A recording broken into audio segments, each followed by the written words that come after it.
Hello friends, welcome to our channel cocktail videos. तो आप सभी दोस्तों का आपके अपने चैनल पे स्वागत है जिसका नाम है कॉकटेल वीडियोस। तो दोस्तों आज हम बात करेंगे 1970 में भारत पाकिस्तान के युद्ध में जब पाकिस्तान ने भुज एयर स्ट्रिप को पूरी तरह से तबाह कर दिया था। तो माधवपुर की यानी कि जो भुज एयरवेज के पास एक छोटा सा गाँव है, उधर की सारी महिलाओं ने एयरफोर्स की हेल्प की। और दोस्तों उन 300 महिलाओं ने भारतीय एयरफोर्स की क्या हेल्प की थी, तो आज इस वीडियो हम जानेंगे। तो वीडियो शुरू करते हैं एक छोटे से इंट्रो के बाद।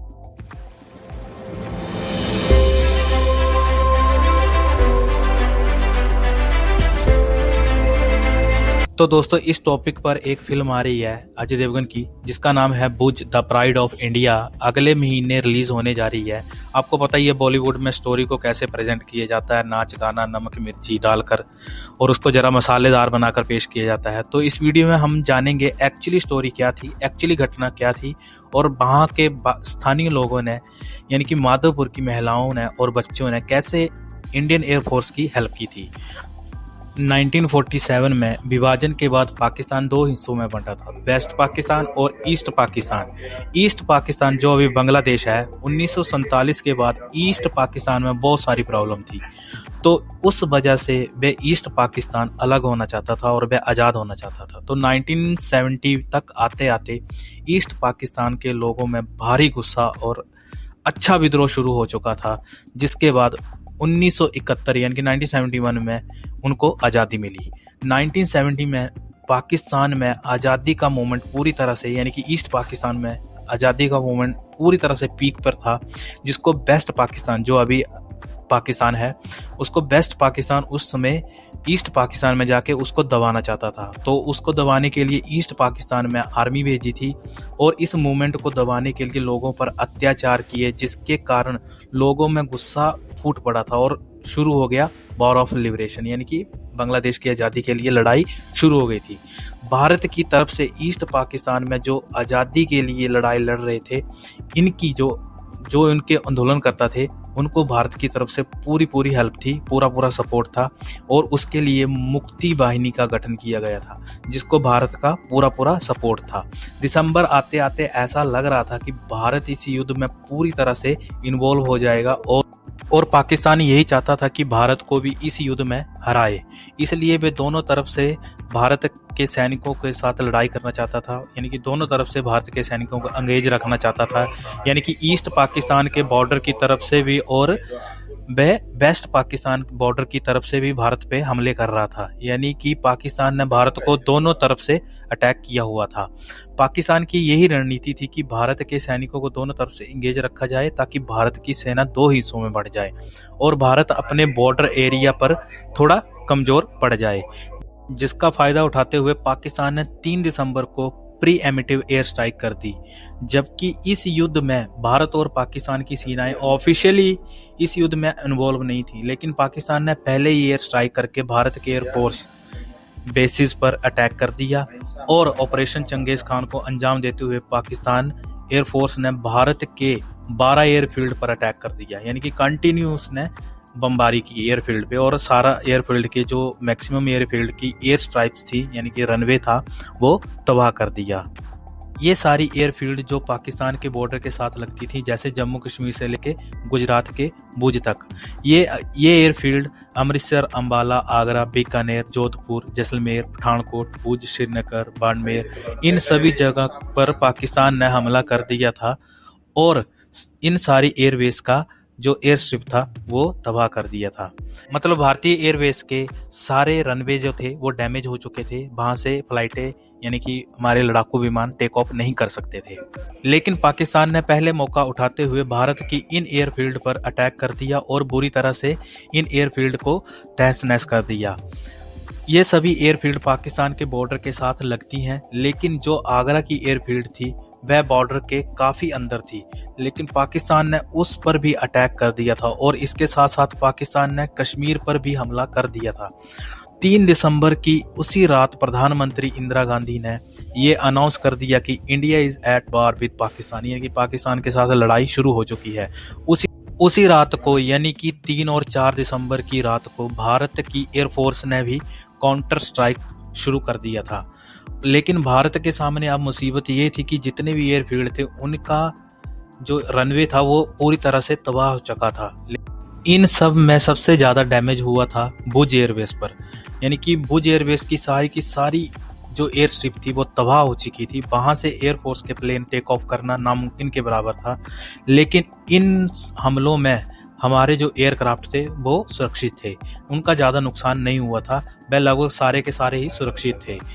अब समस्या ये थी कि पाकिस्तान पर काउंटर अटैक कैसे किया जाए। मतलब एयर स्ट्रिप तो डैमेज थी, तो उसकी मरम्मत करने के लिए सैनिकों को काम करना पड़ना था। वो भी एक युद्ध के चलते हुए ये काम करना काफ़ी मुश्किल था, लेकिन भारतीय जवानों ने काम शुरू कर दिया। क्योंकि ये काम कुछ घंटों में नहीं हुआ तो पाकिस्तान के हवाई जहाज फिर से आकर बम गिरा सकते थे। भारत की एयरफोर्स ने बीएसएफ से मदद मांगी, बीएसएफ ने जवान भेजे, लेकिन उनको मिलाकर कुल 110 लोग हुए थे। तो 110 लोग ये काम करते तो बहुत समय लग जाना था। 110 लोग एक लंबी हवाई पट्टी को 2 या 3 दिन में रिपेयर नहीं कर सकती थी, और उस समय हवाई पट्टी बनाना कोई आसान काम नहीं था। आज के समय में तो मशीनरी है, टेक्नोलॉजी है, सब कुछ है, लेकिन 1971 में इतनी मशीनरी वगैरह और टेक्नोलॉजी वगैरह कुछ नहीं था। मतलब कि सारा काम हाथों द्वारा किया जाना था। ऐसे में स्क्वाड्रन लीडर विजय कार्णिक ने पास के यानी कि भुज एयरवेस के पास एक माधोपुर गांव है, वहां जाकर गांव वालों से मदद की गुहार लगाई और गांव की महिलाओं ने उनकी मदद करने के लिए हाँ कर दी। माधोपुर गांव की 300 महिलाओं ने ये कहा कि हम एयरफोर्स की मदद करेंगे और इस हवाई पट्टी को रिपेयर करने के लिए एयरफोर्स की हेल्प करेंगे। बताया जाता है कि इन महिलाओं में से कुछ महिलाओं के छोटे नन्हे मुन्ने बच्चे थे, जिनको वे अपने रिश्तेदारों के पास छोड़ के आईं और हवाई पट्टी की मरम्मत करने के लिए भुज एयरफील्ड के लिए चली आईं। लेकिन देखने वाली बात यह है कि ये सारी महिलाएं, मतलब ये सारे जो भी काम करने वाले थे, ये सिविलियन हैं और ये एक एक्टिव एयरबेस पर काम कर रहे थे, जहां पर पाकिस्तान के विमान कभी भी आकर बम गिरा सकते थे। तो ये एक हाई रिस्क का काम था, मतलब मौत हमेशा सर पर मंडरा रही थी। वैसे तो युद्ध का नियम है कि सिविलियन इलाके में जहाँ पर लोग रहते हैं वहाँ पर कोई भी आर्मी अटैक नहीं करती है, किसी भी देश की आर्मी हो वहाँ पर अटैक नहीं करती है। तो आप समझ रहे हो हवाई पट्टी पर काम कर रही 300 महिलाओं के जीवन पर कितना खतरा था। पाकिस्तान लगातार 3 दिनों तक बम गिराता रहा था। तो इनकी जान की सुरक्षा के लिए सायरन लगाए गए थे, क्योंकि उस समय ज़्यादा टेक्नोलॉजी थी नहीं, ना ही सोशल मीडिया वगैरह न्यूज़ वगैरह थी, ना कोई रडार इतनी टेक्नोलॉजी वाले थे। तो सायरन का सहारा लिया जाता था। जब भी पाकिस्तान के लड़ाकू विमान आते थे तो सायरन बजा दिए जाते थे, जिससे ये सारी महिलाएं पास में बने बंकरों में जाके छिप जाती थी। और इसी हवाई पट्टी के पास ही छिपने के लिए स्पेशल बंकर बनाए गए थे।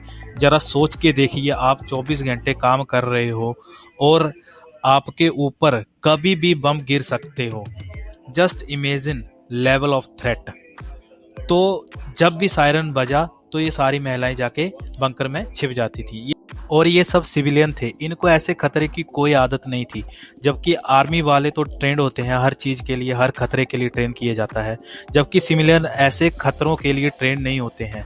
काम करने के लिए उनके पास सिर्फ दिन का समय होता था और ऊपर से सर्दियाँ थी तो दिन छोटे होते थे। तो ये सभी 300 महिलाएं सुबह काम करना शुरू कर देती थी, शाम तक बिना थके लगातार काम करती रहती थी।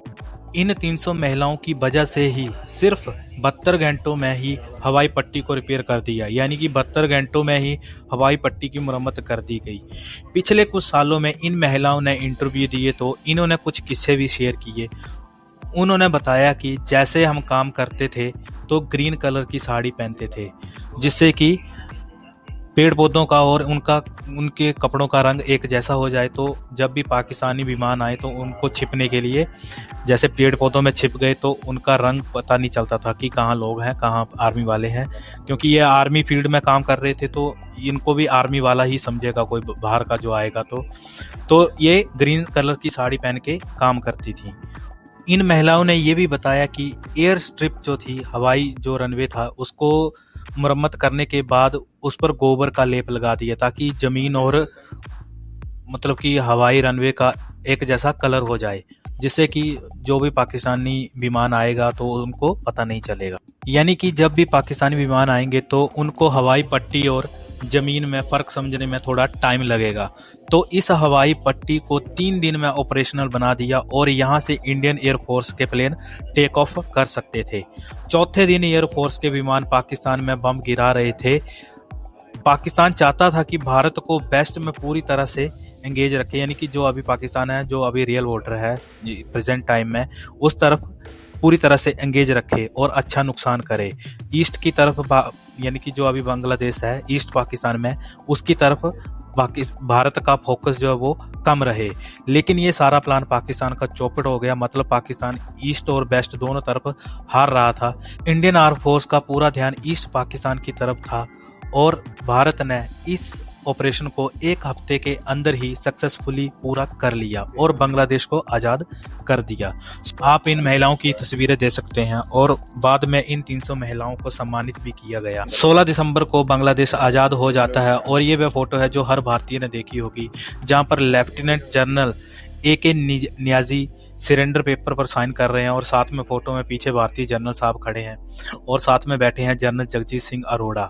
तो 16 दिसंबर को ये सारा किस्सा खत्म हो जाता है। कुछ साल बाद प्रधानमंत्री श्रीमती इंदिरा गांधी भुज आई तो वे इन 300 महिलाओं से मिली, तो उनके लिए वे कुछ गिफ्ट लाई थी। उन्होंने उन महिलाओं को ये गिफ्ट देने की कोशिश की, लेकिन उन महिलाओं ने ये मना कर दिया और कहा कि हमें किसी भी तरह का अवार्ड नहीं लेंगे और ना ही किसी तरह का पैसा लेंगे।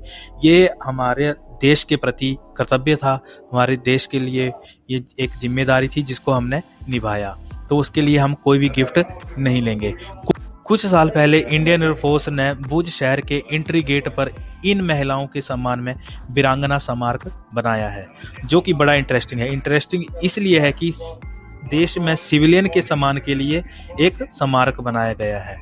तो आप ये फोटो में देख सकते हैं, ये लोग काम कर रहे हैं और एयरफोर्स के प्लेन के स्टैचूज हैं वगैरह है, गेट वगैरह बनाया गया है, लोग काम कर रहे हैं। ये आप फोटो में क्लियरली देख सकते हैं। तो देश इन वीरांगनाओं का सम्मान करता है और इनके हौसले और बहादुरी के लिए सलाम करता है। जय हिंद, जय भारत। तो वीडियो में दी गई जानकारी अगर अच्छी लगी हो तो वीडियो को लाइक करें और चैनल को सब्सक्राइब करें। मिलते हैं नेक्स्ट वीडियो में, तब तक के लिए जय हिंद, जय भारत। शेयर करना ना भूलें। Thank you so much.